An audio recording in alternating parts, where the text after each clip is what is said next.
ಹುಬ್ಬಳ್ಳಿಯಲ್ಲಿ ಕಾಂಗ್ರೆಸ್ನವರು ಪ್ರೊಟೆಸ್ಟ್ ಮಾಡಿದ್ದಾರೆ. ಬಿಜೆಪಿ ಕಚೇರಿಗೆ ಮುತ್ತಿಗೆ ಹಾಕಿದ್ದಾರೆ ಕಾಂಗ್ರೆಸ್ನವರು. ಪ್ರಧಾನಮಂತ್ರಿ ನರೇಂದ್ರ ಮೋದಿ ಅವರ ಭಾವಚಿತ್ರಕ್ಕೆ ಬೆಂಕಿ ಹಚ್ಚಿ ಆಕ್ರೋಶವನ್ನು ವ್ಯಕ್ತಪಡಿಸಿದ್ದಾರೆ. ಹುಬ್ಬಳ್ಳಿಯ ಬಿಜೆಪಿ ಕಚೇರಿ. ಕಾರಣ ಏನು ಅಂತ ಹೇಳಿದ್ರೆ 1975ರಲ್ಲಿ ಇಂದಿರಾ ಗಾಂಧಿಯವರು ಎಮರ್ಜೆನ್ಸಿ ಘೋಷಣೆ ಮಾಡಿದ್ರು. ಮೊನ್ನೆ ಅಷ್ಟೇ ಅದಕ್ಕೆ 50 ವರ್ಷ ತುಂಬಿತು. 50 ವರ್ಷ ತುಂಬಿದ ದಿನ ಬಿಜೆಪಿಯ ಕೆಲವೊಂದಿಷ್ಟು ಅವಿವೇಕಿಗಳು ಇಂದಿರಾ ಗಾಂಧಿ ಅವಹೇಳನ ಮಾಡಿ ಒಂದು ಪೋಸ್ಟನ್ನು ಬಿಟ್ಟರು. ಅದರ ಮೇಲೆ FIR ಆಯಿತು, ಡಿಲೀಟ್ ಮಾಡಿದ್ರು ಪೋಸ್ಟನ್ನು. ಸೊ ಅದೇ ಪೋಸ್ಟರಿಗೆ ಸಂಬಂಧಪಟ್ಟ ಹಾಗೆ ಈಗ ಹುಬ್ಬಳ್ಳಿಯಲ್ಲಿ ಕಾಂಗ್ರೆಸ್ನ ಕಾರ್ಯಕರ್ತರು ಬಿಜೆಪಿಯ ಕಚೇರಿಗೆ ಮುತ್ತಿಗೆ ಹಾಕಿದ್ದಾರೆ.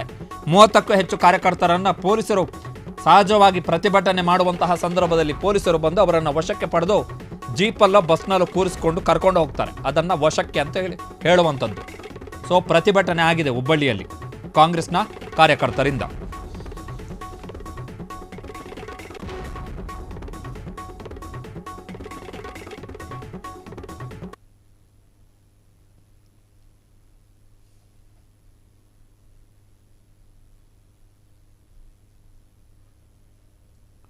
ಸೊ ಇದು ಪ್ರತಿಭಟನೆಯ ದೃಶ್ಯಾವಳಿಗಳು. ಬ್ಯಾರಿಕೇಡನ್ನೆಲ್ಲ ಹಾಕಿ ಇಂದಿರಾ ಗಾಂಧಿಯವರನ್ನು ಹಿಟ್ಲರಿಗೆ ಹೋಲಿಸಿದ ಬಿಜೆಪಿ ಮುಖಂಡರ ಹೇಳಿಕೆ ಖಂಡಿಸಿ ಹುಬ್ಬಳ್ಳಿ ಬಿಜೆಪಿ ಕಚೇರಿವರೆಗೆ ಧಾರವಾಡ ಮಹಾನಗರ ಪಾಲಿಕೆಯ ಜಿಲ್ಲಾ ಕಾಂಗ್ರೆಸ್ ಯುವ ಸಮಿತಿಯಿಂದ ಬೃಹತ್ ಪ್ರತಿಭಟನೆ ಅಂತೇಳಿ.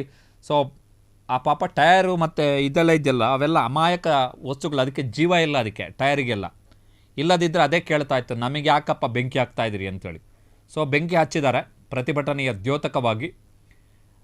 ಬ್ಯಾರಿಕೇಡ್ ಹತ್ತಿ ದಾಟುವಂತಹ ಪ್ರಯತ್ನವನ್ನು ಮಾಡಿದ್ರು. ಪೊಲೀಸರು ಸಹಜವಾಗಿ ವಶಕ್ಕೆ ಪಡೆದು ಕರ್ಕೊಂಡು ಹೋದರು. ಸೊ ಪ್ರತಿಭಟನೆ ಮಾಡಿದ್ದಾರೆ.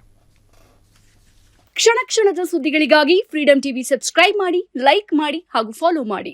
ಹೊಸ ಸುದ್ದಿಗಳ ನೋಟಿಫಿಕೇಶನ್ಗಾಗಿ ಬೆಲ್ ಐಕಾನ್ ಮೇಲೆ ಕ್ಲಿಕ್ ಮಾಡಿ.